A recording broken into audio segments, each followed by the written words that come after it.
Mbak Yus, apa sih bojone sampean ku gak tau gelem barengi aku. Kan awak dhewe kan sak kerjaan, terus omahe yo tonggoan. Gak gelem, Mbak. Aku ya ngomong ning Dek. Soale lek ambek wong wedok Dek emo ya karepe geleme gonceng wong wedok ya aku tok mbek anake. Walah Mbak Yus, aku ngene iki lho tuwekor Mbak Yus bandina numpak Gojek aku budal muli. Pikirku kan lek ono apa bojone sampean kan aku iso nunut bareng wong yo sak kerjaan, terus omahe kan yo ciduk ngono. Iya, karepku ya ngono aku ngomong ayahe, tapi Dek gak gelem ya piye, Mbak. Jarine coba bojone sampean, coba Pak Johan gelem barengi Dek. Ngono lho, sepurane ya.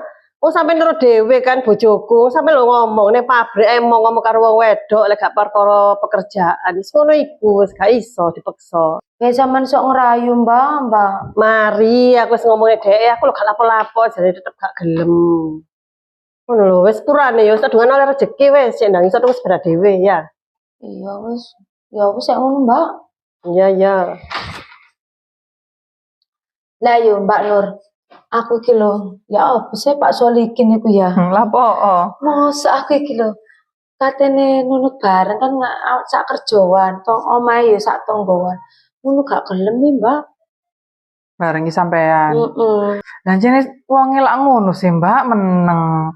Wong lek papasan karo tanggane wedok ayo ndingkluk ngene, gak wani nyawang. Walah, bukan mukrim paling yo. Iya sih, wis gak usah kaget sih. Walah yo. Badan Mbak Isi ku yo gak ayu. Yo kok gak soge.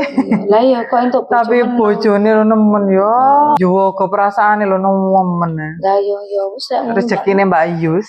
Saiki lho Mbak akeh wong wedok wis ayu ya pinter golek dhuwit ya sing lanang sik selingkuh. Lah mangkane iku.